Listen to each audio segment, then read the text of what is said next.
Muchos de los que estamos aquí hemos pasado por esa crisis de fe. Una crisis de fe donde si no vemos, no creemos. Si no escuchamos, no creemos. Si no sentimos, no creemos. Y esto no es nuevo. Esto no es nuevo porque uno de los discípulos, Tomás, no sé si algunos recuerdan ese pasaje, Tomás, cuando le hablaron de la resurrección del Señor, de que el Señor había resucitado entre los muertos, que se había manifestado en medio de ellos, Tomás dijo, no. Si yo no lo veo, yo no lo creo. Es más, si yo no entro mi dedo en la llaga, si no toco su costado, si no, es que yo no puedo creer en el milagro de la resurrección si yo no le veo. En pocas palabras, eso es lo que estaba diciendo Tomás. Y muchos de los que estamos aquí entramos a veces en ese nivel de fe o en esa crisis de fe, de donde si no veo, no creeré.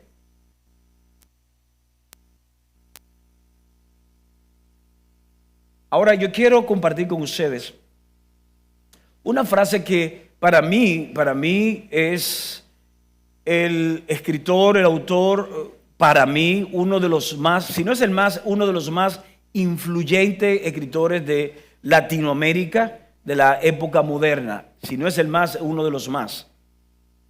Y es este que tenemos ahí, llamado Gabriel García Márquez. Y él dijo algo interesante, y yo quise extraer esta frase de él, que dice, la incredulidad resiste más que la fe, porque se sustenta de los sentidos. Señores, esto no fue una conferencia espiritual, no fue en una iglesia. Sin embargo, ese hombre, en su discernimiento natural, y lo que tuvieron aquí el miércoles, saben lo que yo estoy diciendo, en su discernimiento natural, él llegó a esta conclusión. La incredulidad resiste más que la fe, porque se sustenta de los sentidos, de lo que veo, de lo que siento, de lo que escucho.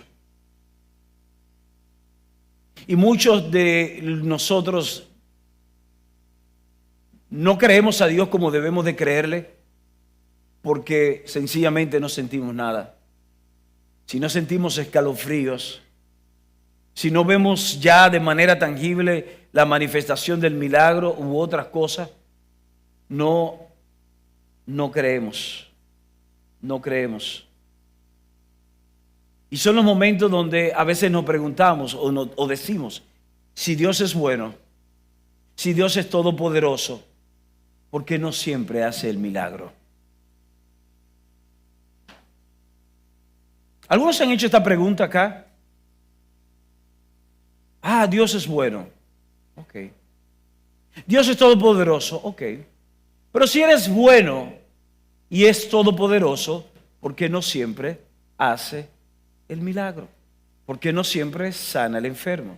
¿Por qué no siempre liberta al que está cautivo? ¿Por qué no siempre hace el milagro de prosperidad y nos saca de medio de esta estrechez, de esta crisis en la cual nos encontramos? Son preguntas que cuando nos toca a nosotros lidiar con la crisis, nos toca a nosotros lidiar con la adversidad, son las preguntas que muchas veces nos hacemos. Y ahí donde decimos, si no veo, no creeré. Ahora, es interesante cuando vemos los milagros registrados por Jesús. Hechos capítulo 10, verso 38. Hechos 10, 38 dice, como Dios ungió con el Espíritu Santo y con poder a Jesús de Nazaret, y como ese anduvo haciendo bienes y sanando a todos los oprimidos por el diablo, porque Dios estaba con él. Hechos 10:38 habla de que el Espíritu del Señor estaba con él y que él, donde quiera que Jesús caminaba, sanaba a los enfermos, libertaba a los oprimidos, muertos resucitaban. Sin embargo, es curioso cuando leemos algunos pasajes donde resalta que hubo personas que no fueron sanadas. Hubo personas que no fueron libertadas. Hubo personas que no recibieron su milagro. Hubo personas que no recibieron su milagro. Y es ahí donde tú y yo tenemos que entender que nuestra fe no debe de estar basada en lo que Dios hace, sino en quien Dios es. Voy a repetirte esto. Nuestra fe no debe estar basada en lo que Dios hace, sino en quien Dios es. Porque muchas veces Dios no hará lo que tú quieres que Él haga. Va a haber ocasiones donde el mar no se va a abrir. Va a haber va a haber momentos donde simplemente la provisión no va a llegar. Donde la enfermedad no va a desaparecer. Y son los momentos donde nosotros tenemos que manifestar que nuestra fe no está basada en lo que Dios hace, sino en quien Dios es. Lo primero, entonces, que podemos ver en esta mañana es que Dios sana, pero no sana a todo el mundo todo el tiempo. Voy a repetir esto. Dios sana, sin embargo, no sana a todo el mundo todo el tiempo. Y para esto yo quiero, no lo voy a leer, solamente voy a citar. El apóstol Pablo es uno de los hombres más trascendentales de la época Nuevo Testamento, Nuevo Pacto. Es uno de los hombres no solamente por lo que escribió, sino de la manera extraordinaria que Dios lo usaba. Dios usaba a Pablo en liberación de personas que estaban siendo oprimidas, que operaban, vivían bajo influencia demoníaca. Pablo llegaba, daba una palabra y estas personas eran liberadas. Es impresionante. La Biblia registra un momento que Pablo estaba predicando y el tipo se le fue la mano, como dicen, y predicó hasta la madrugada. Había una persona que estaba arriba, era como un segundo nivel, se durmió, cayó, se mató. Así mismo registra. Dice que cayó muerto. Y Pablo resucitó. Yo me imagino, bueno, yo lo maté, tengo que levantarlo ahora. Ese es Pablo. Hechos capítulo 19 habla de que Pablo en un momento determinado, las personas querían llegar hasta él porque sabían que él estaba en una ciudad. Y cuando él llegaba a la ciudad, los enfermos eran sanados. Y habían personas que querían llegar, pero no podían llegar. Y dice que enviaban paños para que Pablo orara con esos paños. No es que hagamos doctrina de esto, pero Pablo oraba y los paños por los cuales Pablo oraba se lo imponían a los enfermos y los enfermos eran sanados. Impresionante. Ahora, si hay una persona que Pablo amó dentro de su ministerio, si hay una persona en la que vemos que Pablo se invirtió en su ministerio, a quien de manera reiterada le llama hijo, sin ser hijo biológico, sino hijo en la fe, es a Timoteo. Es a Timoteo. Pero nos sorprende entonces a nosotros que Timoteo tenía una enfermedad que estaba radicada en su estómago. No sabemos si era úlcera, si era gastritis, ¿verdad? Ahora con la medicina, la ciencia moderna, hay tantos diagnósticos que se pueden dar de enfermedades que puedan estar basadas en esa área del estómago. Pero nos llama la atención entonces cuando Pablo le escribe a Timoteo, a su hijo en la fe, a quien él amaba, en quien él se invertía, quien fue compañero de él en muchas ocasiones. Pablo le escribe en la primera carta, que él escribe en el capítulo 5, verso 23, le dice, ¿sabes qué, Timoteo? Yo te voy a recomendar algo. Tómate un poquito de vino, no te tomes mucho. Tómate un poco de vino de vez en cuando. Dice, ya no bebas agua, sino usa de un poco de vino por causa de tu estómago y de tus frecuentes enfermedades. Óyeme, pero si Pablo era usado para sanar aún a desconocidos a distancia, ¿por qué Timoteo, siendo su hijo en la fe, su fiel colaborador, no fue sanado de una enfermedad del estómago? Señores, Pablo resucitó un muerto. Un tipo se cayó de un segundo o tercer nivel, no dice exactamente. El tipo cae como una guanábana, muere. Pablo lo levanta de los muertos y no puede sanar una enfermedad estomacal a Timoteo. ¿Y sabe por qué eso es así? Porque Dios sana, pero no sana a todo el mundo todo el tiempo. Dios sana, sí, Dios sana, Dios liberta, pero no a todo el mundo ni todo el tiempo. No se preocupen, yo sé que algunos estarán pensando entonces que Dios hace acepción de personas, que Dios no es tan bueno como me han dicho, que Dios juega a ti marido dos pingües allá en los cielos junto con los ángeles. Podemos pensar todo eso. Pero déjeme darle algo más de Pablo. En la segunda carta, también al mismo Timoteo que le escribe en el capítulo 4, verso 20, Pablo hablando de uno de sus colaboradores, ya no es Timoteo, pero uno de esos colaboradores cercanos. ¿Y qué dice Pablo cuando le escribe a Timoteo? Óyeme, mira, vamos a hacer esto, vamos a hacer aquello. ¿Sabes qué? Me fui y dejé a fulano. Vamos a ponerlo ahí la cita para que lo puedan leer. Segunda de Timoteo capítulo 4 verso 20. Dice, Erasto se quedó en Corinto y a Trófimo dejé en Mileto. ¿Cómo lo dejó? Enfermo. Óyeme, ¿cómo tú dejas a ese colaborador tuyo enfermo? Si tú sabiendo que es sano, el tipo puede trabajar en el ministerio, puede expandir el reino, lo dejó. ¿Cómo?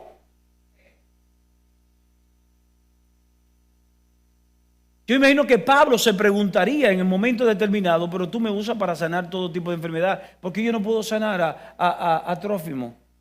Que es un colaborador, que es un tipo tan importante, tengo que dejarlo enfermo. ¿Por qué tú no me permites, Dios, usar el don que tú me has dado para sanar a Timoteo? Mira el dolor estomacal, mira esto que él tiene constantemente. Tengo que recomendarle que tome un poco de vino. Que ya no beba agua, sino un poco de vino para que eso le ayude en los procesos digestivos. Dios sana, pero no sana todo el mundo todo el tiempo. Ahora, quiero recordarte algo.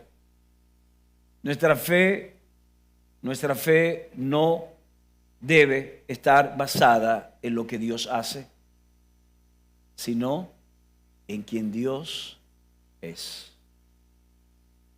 Es decir, tu fe no puede estar basada en lo que Dios hace.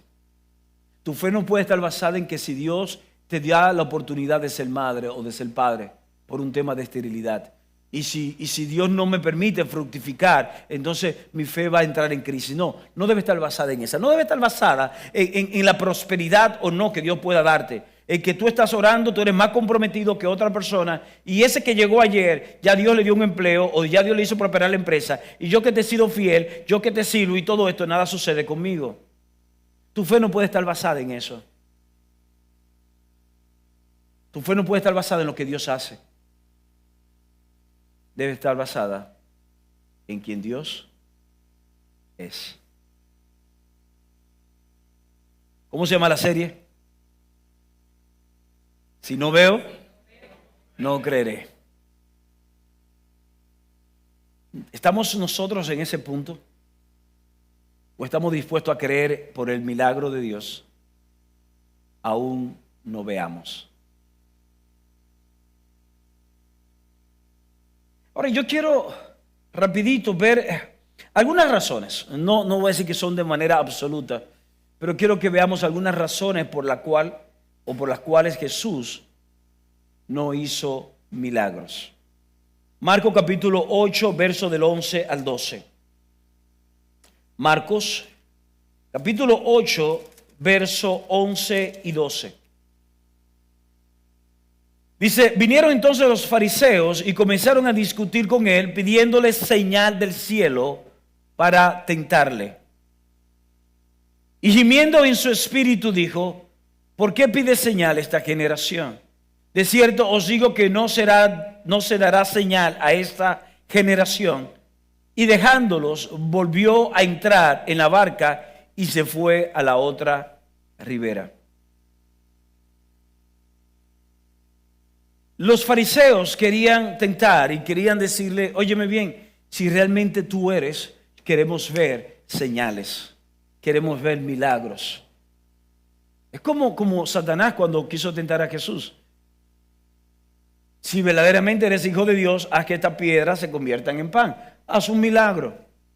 Una de las razones por las cuales Jesús no hizo milagro era porque Jesús, cuando le provocaban o le tentaban para demostrar quién era él no hacía milagro. Jesús no hizo milagro para demostrar quién era él.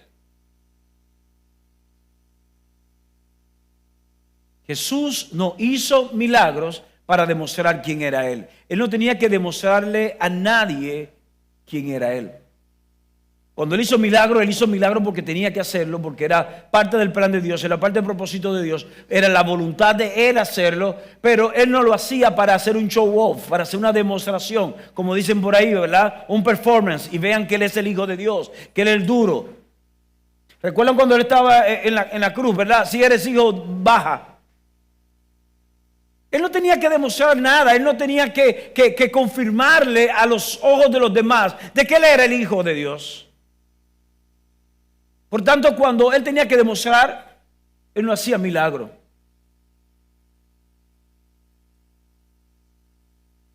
A veces nosotros nos vemos en esa disyuntiva. Y Señor, para que sepan que tú eres Dios, haz tal cosa. Óyeme, eso no va a mover a Dios. No juguemos a manipular a Dios con esas palabritas. A veces decimos, mira Señor, yo sé que tú no harás caer en vergüenza a tu hijo, a tu hija. Y para que sepan que tú eres mi Dios, que tú eres mi Padre, que yo soy tu hijo. Señor, haz tal cosa. Dios no tiene que hacer nada. Dios no tiene problema de ego. Dios no ha ido a terapia. Por tanto, Jesús no hizo milagro cuando le desafiaban para demostrar quién era él. Ahora vamos a Mateo capítulo 26. Mateo capítulo 26 también nos da otro rasgo de por qué Jesús en un momento determinado no hizo milagros. Mateo capítulo 26.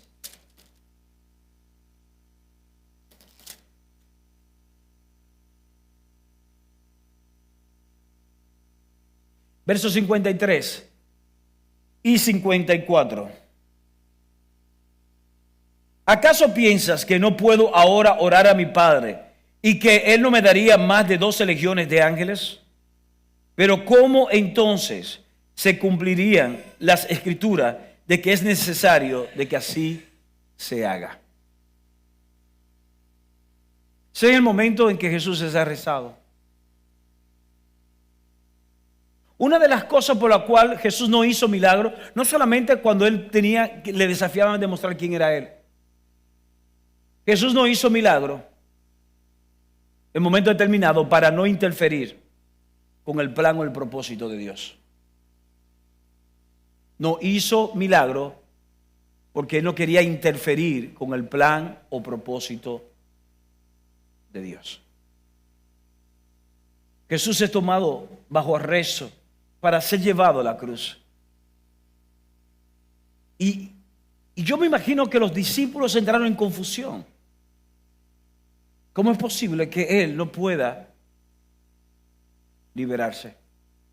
Aún estando en la cruz, ¿cómo es que no puede provocar algo y descender de la cruz? Si hemos visto Pedro, yo me imagino que Pedro sí estaba confundido. Ese tipo debió haber estado confundido. Porque recuerden que momento antes Pedro es quien dice, tú eres el Hijo de Dios. Que Jesús le dice, oye, no te lo reveló sangre ni carne. Yo me imagino a Jesús, oye, Pedro, la pegaste bien dura. Y ahora Pedro ve cómo su Señor es tomado y no hace nada. Y Jesús dice, óyeme bien, yo pudiera ahora mismo pedir una legión de ángeles, 12 legiones de ángeles, y acaban esto acá. Pero si eso sucede, ¿cómo se cumpliría la Escritura? Y tenemos que comprender en momentos determinados, y no estoy diciendo esto para que tú y yo nos autoconsolemos cuando no sucede algo de parte de Dios. Porque también no podemos irnos al extremo de algunas doctrinas, algunas corrientes teológicas, que incluso cuando oran, Oran desde una incredulidad y no desde una fe. Bueno, Dios, si es tu voluntad. No, porque Dios es soberano y no sabemos. No, espérate. Si es la voluntad o no, es cosa de Él. A mí me toca orar y creerle a Él. Pero óyeme bien, hay momentos que el milagro que tú estás esperando va a interferir con el plan y el propósito que Dios tiene en tu vida. Hay momentos donde Dios sacarte de ese hoyo donde te encuentras va a ser para tu perdición. Que Dios entregarte eso que tú anhelas recibir ya será para tu destrucción. Y afectaría el plan y el propósito que Él tiene. Porque quizás tú estás pensando a corto plazo. Nosotros tenemos una vista limitada, corto plazo. Una semana, un mes, a un año, a 2 años. Dios tiene una visión eterna para contigo. Y hay cosas a corto plazo que pueden sabotear lo que Él tiene en lo eterno para tu vida. Solo digo eso a los jovencitos que están en noviazgo. Se rompe un noviazgo y sienten que el mundo va a caer. Que quiero quitar la vida, me quiero que esto, porque mira que yo lo amo. Óyeme, ese tipo no te conviene. Esa muchacha, dale gracias a Dios. Tú no lo entiendes hoy, pero mañana tú lo vas a entender cuando veas ese hombre, esa mujer que real y efectivamente es la que va a ser esa plenitud de Dios en ti. Ay, porque yo quiero a Él, yo la quiero. Yo sé que el Señor puede convertirlo para mí. ¿Que el Señor lo va a convertir para ti? No. Espera. Tú te metes con esa muchacha, tú te metes con ese muchacho porque tú sabes, como Dios te ama, Dios va a cambiar el corazón de él o de ella para ti. Para tu plan, para tu propósito, no para el de él. Tengo noticia. Jesús no hizo milagros en ocasiones para interferir con el plan o propósito del Padre. Mucho menos lo va a hacer hoy para cumplir tus deseos.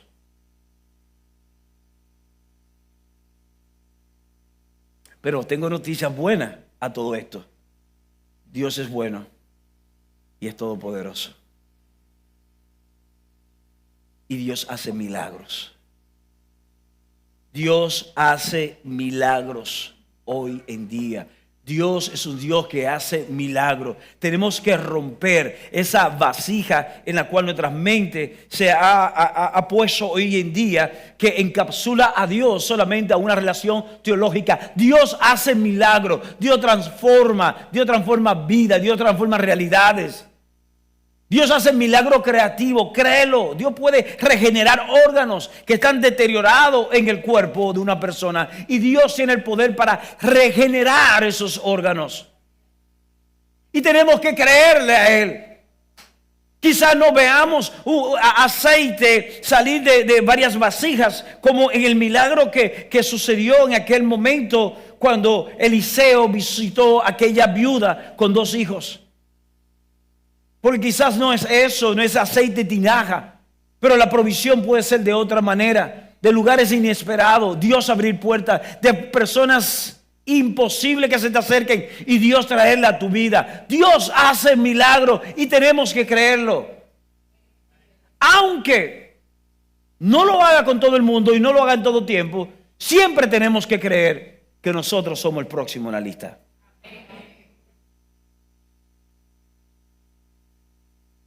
Y si vemos una tercera razón por la cual Jesús no hizo milagro, en ocasiones no tenía que ver con Él demostrar quién era Él, o no tenía que ver con interferir con el plan de Dios. Hubo ocasiones que Jesús no hizo milagro por la incredulidad que predominaba en el corazón de las personas. Cuando leemos Mateo capítulo 13, verso 58, habla de cuando Jesús visitó su tierra y no pudo hacer milagros en ese lugar a causa de la incredulidad, porque ellos veían a Jesús y estaban familiarizados. Dicen, no, pero ese Jesús es el hijo de José, es el carpintero. Yo sé de dónde él viene. Tú no sabes lo que se ha dicho de cómo él nació, de cómo se dieron las cosas, que aquello. Yo me imagino... Y eso minaba el corazón, la fe de las personas. Y Jesús no pudo hacer milagro en ese lugar, no porque Él dejó de ser todopoderoso, No porque él dejó de ser hijo de Dios, no porque no era la voluntad de Dios, simplemente porque había incredulidad en el corazón de ellos.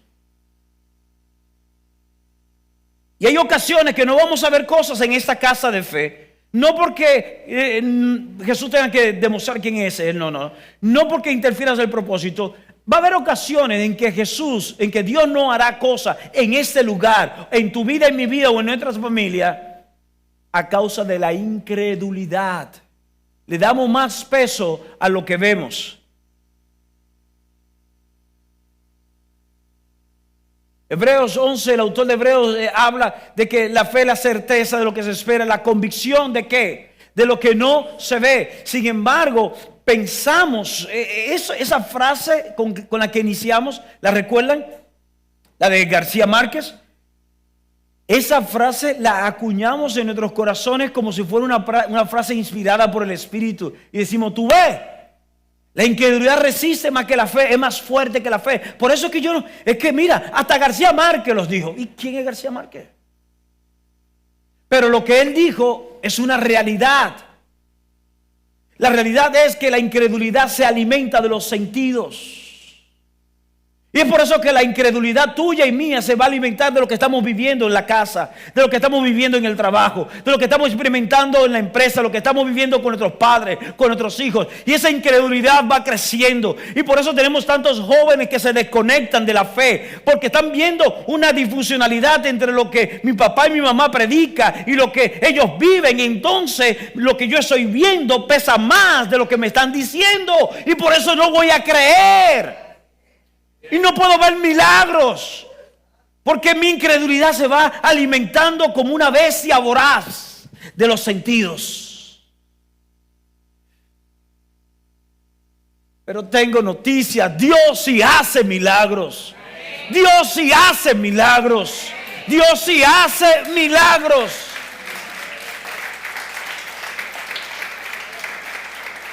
Y esa es la voluntad de Dios. Es la voluntad de Dios que le creamos y actuemos en fe.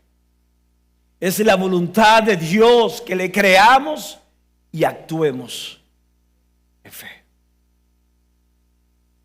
Esa es la voluntad de Dios. Hebreos 11:6 habla de que cuando tú y yo nos acercamos a Dios, tenemos que creer que Él es.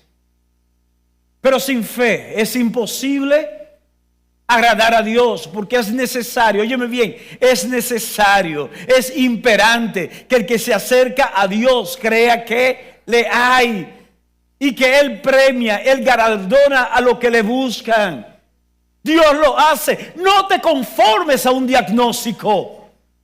No te conformes a un diagnóstico. ¿Cuál fue el diagnóstico que te dio el psicólogo? ¿Cuál fue el diagnóstico que dio el psiquiatra? ¿Cuál fue el diagnóstico que te dio el neurólogo? ¿Cuál fue el diagnóstico que te dio el cardiólogo? No lo abraces, no celebres, no creas que eso es de tu propiedad y que te tiene que acompañar a todo lugar. No, acércate a Dios. Cree que Dios que es real y que cambia todas las circunstancias.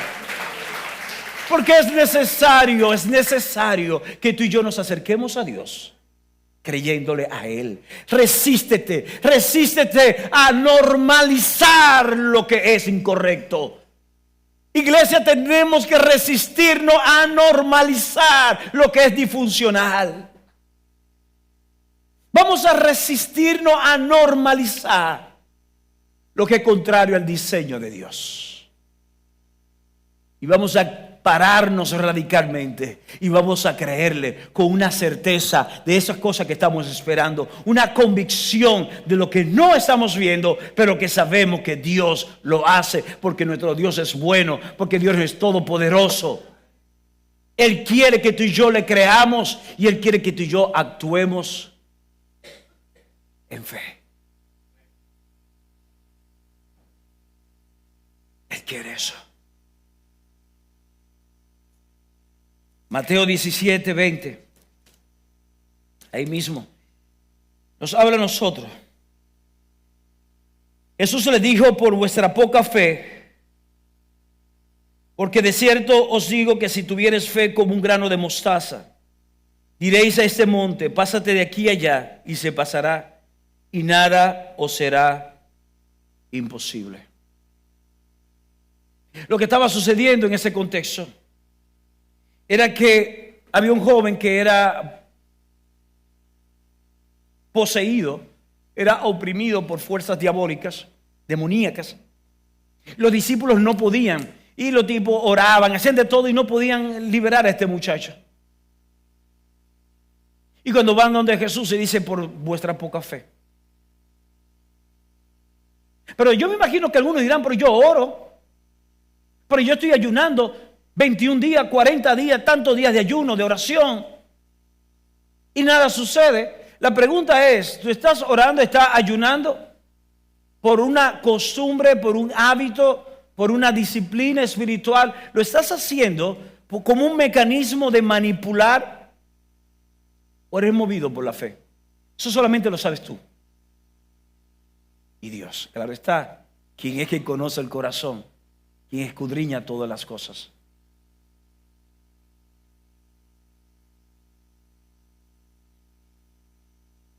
Pero Jesús dijo claramente, si tuvieres fe, aunque sea como el grano de mostaza. Señores, es un grano pequeñito. No sé si lo han visto, el grano de mostaza. No se necesita una gran fe. No, tú no necesitas palabras poderosísimas para ver a Dios manifestarse. Solamente creerle y acercarte a Él creyendo que Él es. Solamente se necesita un hombre, una mujer en este lugar hoy que se acerque y le crea a Dios, no por lo que Dios hace, sino por quien es Él. Alguien que esté dispuesto a amarle, a adorarle en espíritu y en verdad. Alguien que, aunque no tenga todavía el matrimonio que anhela tener, que aunque no tenga en sus brazos los hijos que anhela tener, que aunque no vea la transformación en la vida de sus padres o de sus hijos que anhela ver, que aún no ha tenido el empleo o las riquezas que anhela tener, su corazón mantiene firme adorando al Señor y haciendo todas las cosas que Dios manda hacer, guardándolo en su corazón, no por lo que Dios ha hecho o esté haciendo, sino por quien Dios es. Esa fe es la que provoca que el corazón de Dios se agrade y se deleite y pueda decir, ese es mi hijo, esa es mi hija amada, en la cual tengo complacencia. Y en ese momento los discípulos, viendo todas las cosas que Jesús hacía, Jesús le dice algo, una promesa que desafía su entendimiento y desafía su fe. Está en Juan 14:12 y es donde Jesús le dice, ¿sabes qué? Lo que yo hago, ustedes también pueden hacerlo. Y aún cosas mayores.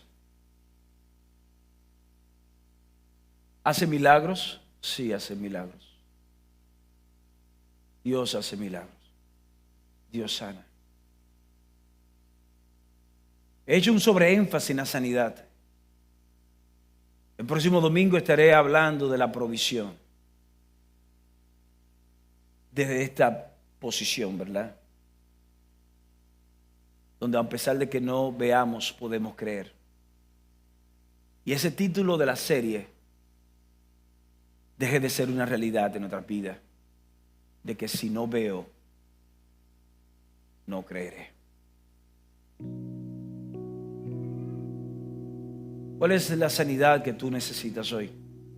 Puede ser en tu cuerpo, puede ser en tu corazón. Porque ciertamente Él sana. Por su llaga fuimos sanados. Él es el mismo. Su amor no cambia. Él es el mismo. Quiero hacerte 3 preguntas. Y luego vamos a orar.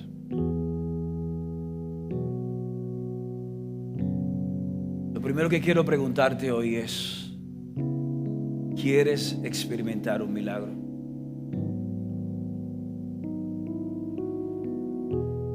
¿Quieres realmente experimentar un milagro? Definición de milagro: es una intervención sobrenatural que irrumpe y transforma lo natural. Claro, es una definición personal, ¿verdad?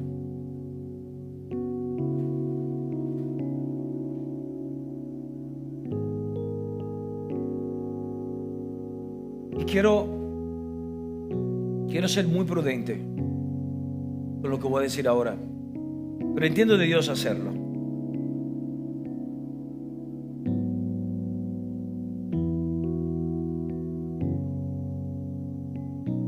Hace un par de años atrás,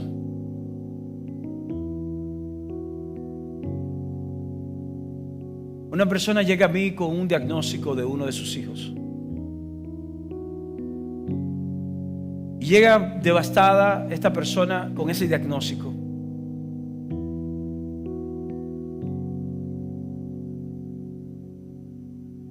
Y vemos que sí, que hay rasgo. Pero dio tanto peso ese diagnóstico a lo que ese profesional de la materia plasmó en ese documento, en lo que esa persona afirmó. Anoche, mientras yo estaba meditando y orando, el Señor me trajo a memoria ese día cuando yo vi ese diagnóstico. Para sorpresa mía, quien firmó, quien preside el centro de donde salió ese diagnóstico, es la persona que estaba usurpando un título que salió ayer en un reportaje de Nuria. No. Lo que quiero que veamos aquí es esto en perspectiva.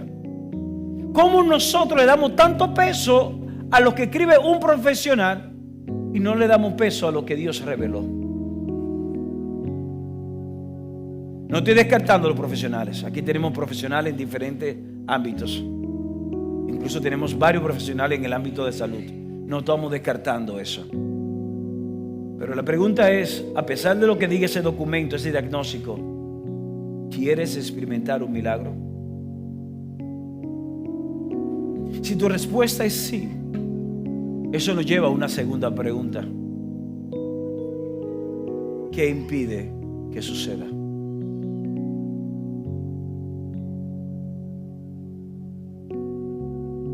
¿Qué impide que suceda? ¿Qué impide que suceda ese milagro?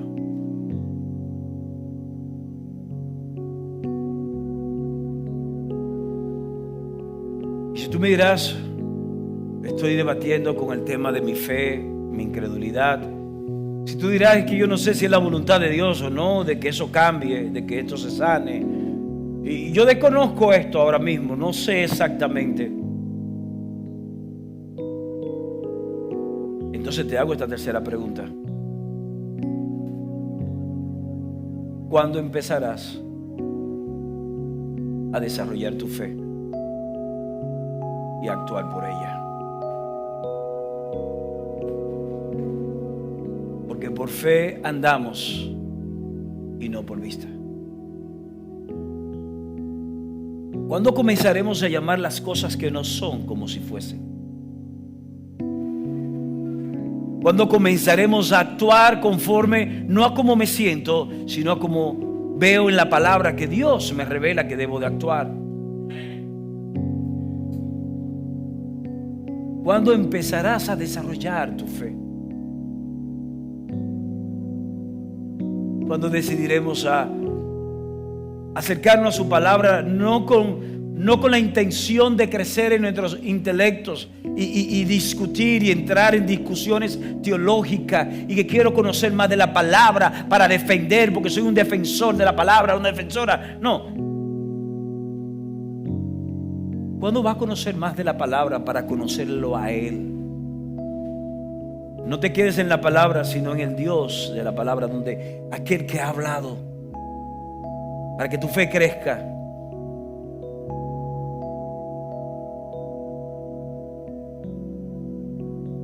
Yo Aunque yo estudié en un cementerio teológico, perdón, en un seminario teológico,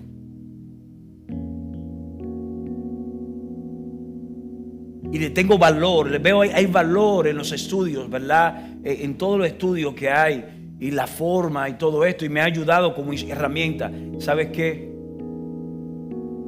Nada de eso tiene que ver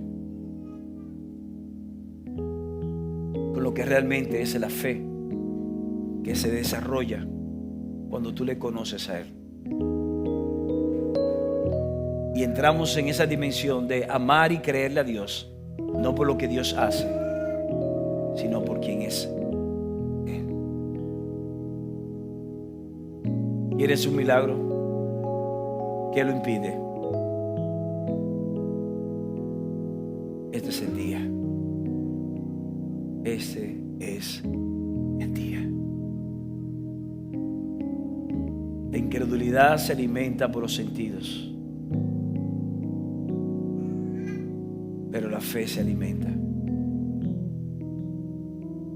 por escuchar a Dios, por tener comunión con Él y comenzar a caminar en lo que Él ha dicho. Porque entonces veremos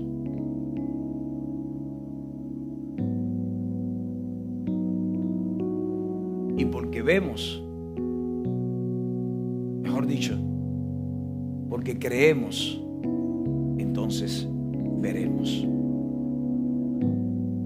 Padre, te damos gracias en ese momento.